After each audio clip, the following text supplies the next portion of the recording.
If you just took a CLEP exam and failed, then this video is for you. The goal of this video is to help you figure out what your next steps are and come up with a game plan to retake your CLEP exam and pass. But the first thing I want you to do is pause for a minute to recognize the way that you are currently thinking about failing a CLEP exam. We're going to get into what you need to do in a minute, but I want to address the mindset stuff first thing in this video, because without the right mindset, all the best information in the world and any strategies that I give you are useless. So to start, if you're thinking that your failure to pass the CLEP exam is in any way an indication of your ability to pass the CLEP exam, I want you to recognize that. There's a really strong natural human tendency to catastrophize our failures. So it's not uncommon at all for a student to fail an exam and then take that failure as an indication of their capability and potential as a student, or even as a human being. So if you have had any of those thoughts, I want you to recognize those thoughts and realize that they're not true at all. Those thoughts may look like, I tried and I failed, so clearly I'm not smart enough to do this. Or so-and-so studied for this test in a few days and passed, but I studied for weeks and failed, so I'm not as smart as I thought I was. Or maybe you've started thinking about changing your major.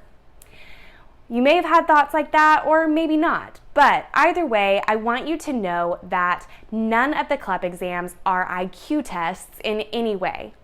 As long as you put in the work to study and learn the material, you can pass. So, since you didn't pass the test the first time, what you need to do is take a hard look at exactly what you did to prepare for the test and recognize that it didn't work. So you need to update your strategy in order to get better results. I just want to start off here at the very beginning of this video, making sure it's very clear in your mind that failing the exam is not a judgment on your intelligence or capability as a student. It's just about how good your strategy was this first time around, which you can always change and improve. Now, if you know that you hardly studied at all for the CLEP exam, then you'll need to study more next time. But putting in more study hours isn't everything. It honestly doesn't matter how many hours you spend studying if you don't study effectively. So you need to evaluate how effective your study time was. And the more effectively that you study, the less time you need to spend studying. So I'm going to give you an example from when I was studying for the CPA exam. Now, the CPA exam is not a CLEP exam. It's a really large professional certification exam for accountants.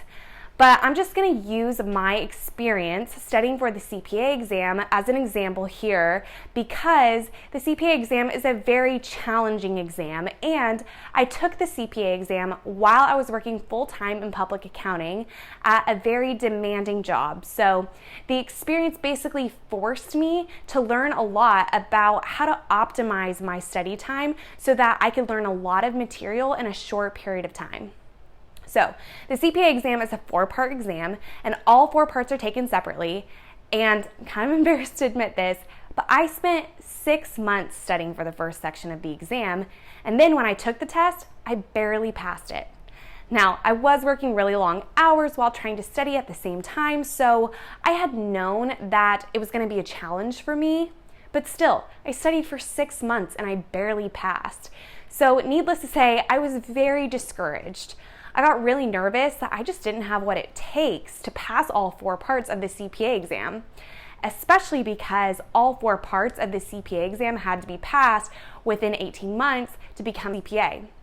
So since it took me 6 months to pass the first part, I was worried I wouldn't be able to pass the next 3 during the time frame. Trust me, I had all the negative thoughts and worries and self-doubts after that. But I made a decision not to get caught up in all that negativity, and instead I decided to rework my strategy. In doing so, I realized that I had chosen my study materials based on what was cheapest, not necessarily based on what was the best way to study for me. So I switched up my study materials. And I also changed up where and when I studied. More on that later. And then I used my new study strategy for the second part of the exam. And so I studied for part 2 of the exam in only 2 months, not 6 months, and I passed the exam with a high score. So I tell you that story just to illustrate that it's really easy to get down on yourself and get discouraged, but in reality, you just need to come up with a better strategy and try again. Okay, so now you may be wondering, how do I rework my study strategy? Well, I'm going to get into the details on how you can do that, but first let's talk logistics. Once you fail a CLEP exam, you have to wait 3 months before you can retake it. I know that's super frustrating if you barely failed and you wanted to just study a little more and retake the exam while the material is still fresh on your mind, but that's the way it works. So you need to start planning now for what day you're going to retake the exam, at least 3 months from now, and then you can plan your study schedule leading up to exam day. And in order to create your study schedule, we need to come up with a new study strategy for how you will prepare for this exam. So let's get into what you need to do to revamp your study strategy. You need to start with looking at what you did the first time. So ask yourself, where and when did you study? What materials did you use and who were you with? Then you want to rate how effective you were in different situations and consider why. Maybe you had an awesome study session when you were at a coffee shop, but then when you were studying at the library, you were falling asleep. Maybe that means that you study best in a public setting where you have some noise and activity going on around you to keep you alert. Or maybe the opposite is true for you and you get distracted at a coffee shop and you need the quiet of a library to stay focused when you're studying. For another example, maybe you were having a really great study session one time until a friend started joining you in your study session, and then you just ended up chatting with your friend the whole time and not doing a lot of studying. If that's the case, then you'll probably want to do your studying solo this time around to make the most of your time. But maybe that's not you, and you would benefit from the accountability of having somebody else to study with so that you don't end up scrolling through your phone the whole time. Or maybe you need to switch up how you study. For example, maybe you noticed that when you took the time to study a concept using flashcards, then you almost always got the test questions right related to those concepts that you had studied for with flashcards, so you want to start doing more of that. Those are just a few examples, but take a moment to pause this video and think back to how you studied for your CLEP exam and answer those 4 questions. 1, where did you study? 2, when did you study? 3, what materials did you use? And 4, who were you with? And with each of those questions, you want to evaluate the different approaches that you have already tried to determine how effective they were for you and why. And you're not limited to those 4 questions either. You can consider any factors that you think played a role in your study experience. Once you're done, then we can start brainstorming new approaches that may help you study more effectively. So pause this video right now to answer those questions and then press play again once you're ready to start brainstorming new strategies. All right, so I'm sure you got a lot of good insights already, simply from just looking at what you did when you studied for the exam the first time and evaluating what you think did work for you and what did not work for you. But now it's time to do some brainstorming about what new things you can try. There's one suggestion I have for you in your brainstorming process, and that's to not be too quick to assume that something won't work for you. You didn't pass the CLEP exam the first time, so clearly what you thought would work the first time didn't work, or at least something about your initial strategy was not working. So it's time to try something new. I'm going to tell another story about when I was studying for the CPA exam, just to illustrate the importance of not completely writing off a new strategy that you haven't even tried. So when I was studying for the first part of the CPA exam, I never studied in the mornings. I only studied in the evenings during the week, and I usually didn't start studying until the late mornings or the afternoons on the weekend. And I had a good reason for this, which is that I'm not a morning person at all. I'm just one of those people who is a natural night owl, but in the mornings, my brain is just going way more slowly. My brain is not at 100% until I've been up for at least a few hours. So I knew that about myself, and so I thought it would be wise to save my study sessions for afternoons and evenings in order to make the most of my study time. However, when I was reworking my strategy before I started studying for part 2 of the CPA exam, I decided to try studying in the morning every day before work. I would set my alarm for 5 a.m. and grab my water bottle and drag myself straight to the kitchen table and study, first thing when I woke up. I initially thought that this would be a failure, but I knew that I needed to try something new. And I knew that I needed to find a way to get more study hours in during the work week so that I could cover more material in a shorter period of time. So I tried it, and I was surprised to find out that those morning study sessions were actually super valuable for me. I am still not a morning person, and my brain was certainly not at 100% during those morning study sessions, but I found that it actually kind of worked in my favor. I found that later in the day, when my brain was firing on all cylinders, I'm actually more likely to get distracted because I'm more likely to start thinking about other things that I need to do or things related to work, etc. But at 5 a.m. in the morning, when my brain was in slow-mo and I dragged myself to the kitchen table and opened up my computer and textbook, my brain didn't seem to be able to do anything more than just consume the information that was directly in front of me with no distractions. So I never would have guessed that that strategy would turn out to be a good one for me, but it absolutely was. So I just tell you that story to encourage you to try new things and not to limit yourself. Another thing you should think about when brainstorming new strategies is that you should focus on your strengths, not your weaknesses. You don't need to know everything to pass a CLEP exam. You just need to be confident in enough of the material to pass. So spend your time first on the concepts that come easily to you. And if you're really struggling with any particular concepts, consider whether you can skip them. There are a couple criteria, though, that I would consider before skipping a concept. One is that you shouldn't skip a concept if it's a foundational concept that you need to understand in order to understand other concepts on the CLEP exam. And 2, you should get an idea of how much you could be tested on that concept before you skip it. It may not be wise to skip a topic that is 30% of the exam, but if it's a small concept that you may only get a few questions on, then you could definitely let yourself off the hook and focus on other things that are easier for you. For example, when I was studying for the college algebra CLEP exam, I remember spending quite a bit of time studying binomial theorem. And after I got done, I was like, wow, I just spent way too much time studying that. And then when I actually took the college algebra CLEP exam, I only got one question on binomial theorem. And I remember walking away from that exam thinking, I definitely didn't need to study that topic. It was a waste of my time. I could have just skipped that topic and really cut down my study time without impacting my ability to pass the CLEP exam. The last suggestion I want to make for your brainstorming process is for you to consider how you can add some accountability into your study process. This is especially important if you really struggle to stay focused during your study sessions. Best case scenario would be probably if you had a study buddy that you can count on to come to your study sessions with you, and it's someone that also takes their studies seriously.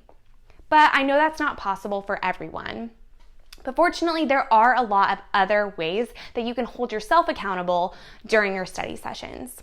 One thing you could consider if you have an iPhone is to turn on scheduled downtime in your phone settings.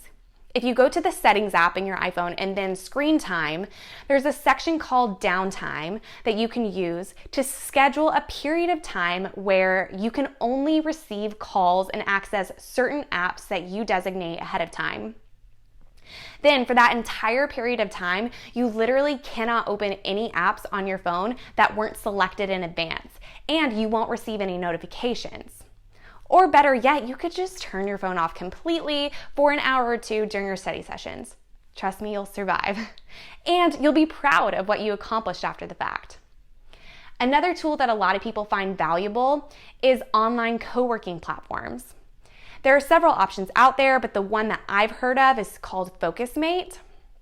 It sounds kind of crazy, but it's where you schedule a time to work or study with your webcam on and with other strangers that are also working or studying with their cameras on. And everybody gets together and you just literally all sit there and study together for the duration of the session, which can be either 25 minutes, 50 minutes, or 75 minutes long. So at the beginning of the session, people introduce themselves and they share their goals for their study session, and then everyone gets to work, and at the end, people can share whether or not they achieved their goal. And they can basically just congratulate each other for putting in some work and, putting that time aside and staying focused. So online co-working may sound like it's outside your comfort zone, but if you struggle to stay focused without some accountability, then it could be worth it to give it a shot and see if it makes a difference for you. All right, so now I've encouraged you to try new things, to focus on your strengths, and to get some accountability. So feel free to pause this video and spend some time brainstorming new strategies that you can use this time around when you're studying for your CLEP exam. Make sure to consider the 4 areas that we mentioned earlier. 1, where you study. 2, when you study. 3, what study materials you use. And 4, who you study with. Now that you've come up with the ideas for your new study strategy, I want you to take an important next step: write that strategy down. I've created a free worksheet for you to download and fill out, which can be your written study strategy. That worksheet is linked in the description of this YouTube video. I have even included a version of the worksheet that's already filled out with a real-life example that you can refer to.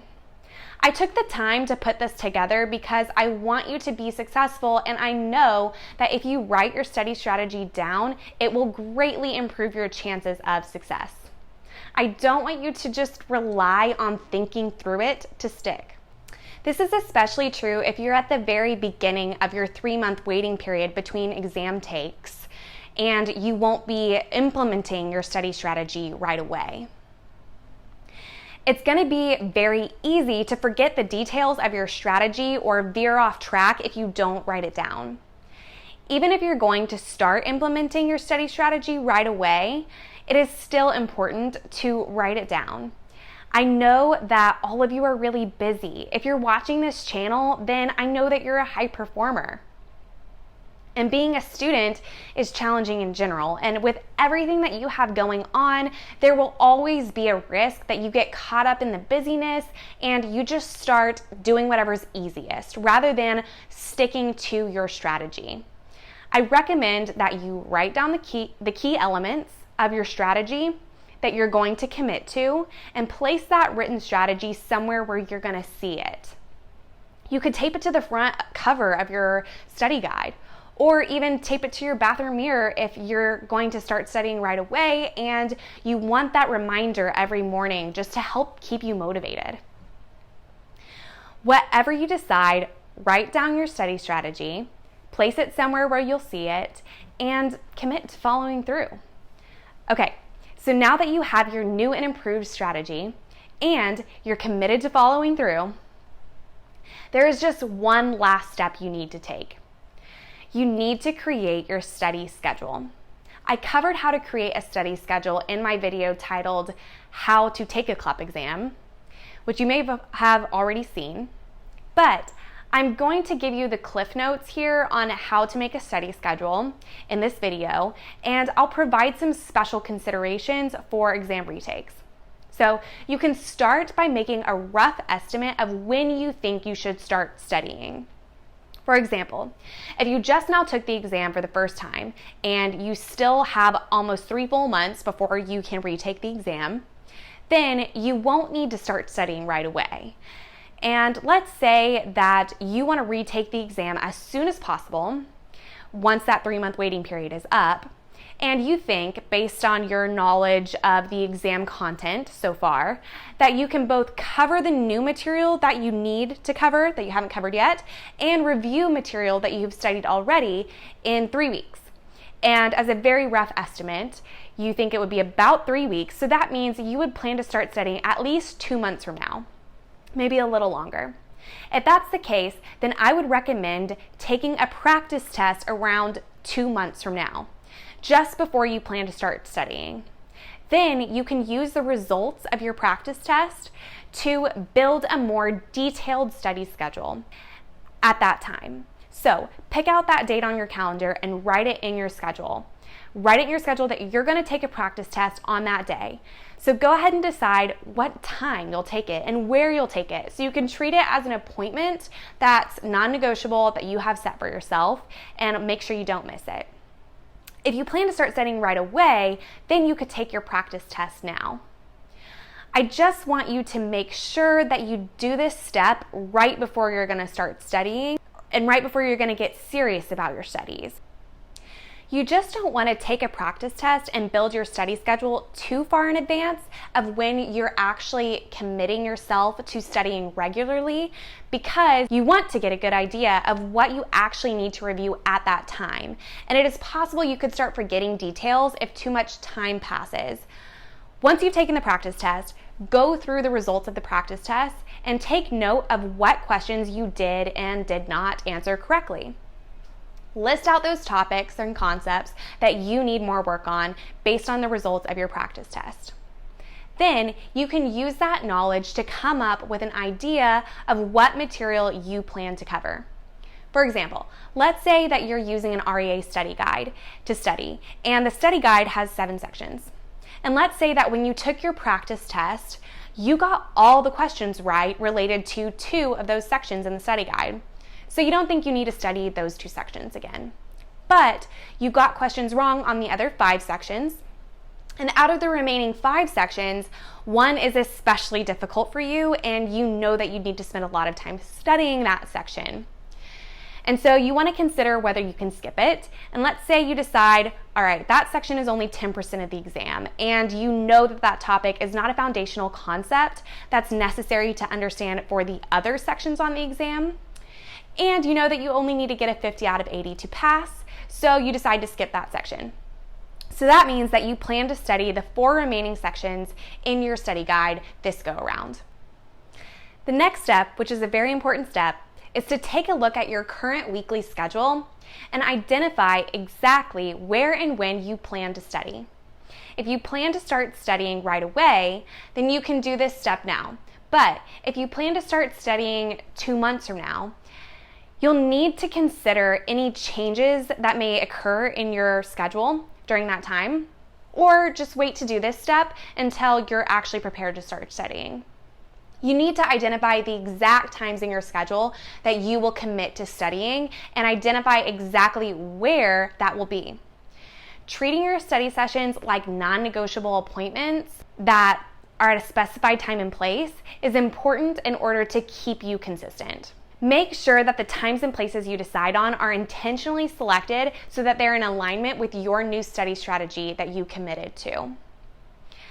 They should be carefully selected to optimize your focus and effectiveness, but at the same time, you don't want them to be too inconvenient for you.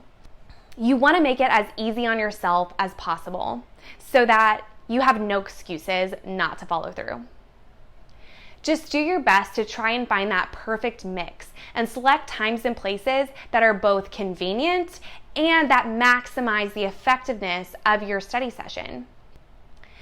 Now that you've identified where and when you will be studying during your weekly schedule, and you've identified exactly what material that you're going to cover, the last step is to create a written study schedule of what material you are going to cover and when. I'm going to give an example of someone who is working full-time and studying for a CLEP exam. This example can also apply to college students that are studying for a CLEP exam while doing a full-time summer internship. So let's say this student is studying for a history CLEP exam, and she decided that her study strategy is that she's going to read a study guide every morning before work. And then she's going to listen to Modern States lectures over that material during her commute to and from work as a form of review. And then after work, she's going to make flashcards. And so she took a practice test and she determined what topics she needs to cover in her study guide. And so she knows exactly how many pages she needs to cover during her studies from her study guide. And so based on the number of pages that she needs to cover in her study guide, she decides that she needs to read 5 pages each morning before work. Then on Saturday and Sunday, she'll read 20 pages each. And she'll study her flashcards on Saturday and Sunday as well. So she determined that she'll be able to cover all the material she needs after 2 full weeks of following that study schedule. Then she plans to take a practice test every day for 3 days and do more flashcards or reread material based on the questions that she missed. And so ultimately, she decides to schedule her exam 19 days out. All right, so in this video, we discussed the right mindset you want to be in and how to create a new study strategy, and we discussed how to create a new study schedule. So I hope now that you have a solid plan for how to bounce back and pass the CLEP exam on your next retake. And I hope you're feeling confident and excited to get a passing score this time around. Remember, if someone never fails, that just means that they aren't growing as fast as they could be, and they aren't pushing the limits of their potential. This means that failure is actually a good sign, and it means that you are on your way to achieving your goals. As long as you're intentional about learning from your failures, adjusting your strategy, and trying again. So if you like this video, please give it a thumbs up and hit the subscribe button. Also, don't forget to click that little bell button because that will make sure that you get notified whenever a new video is released.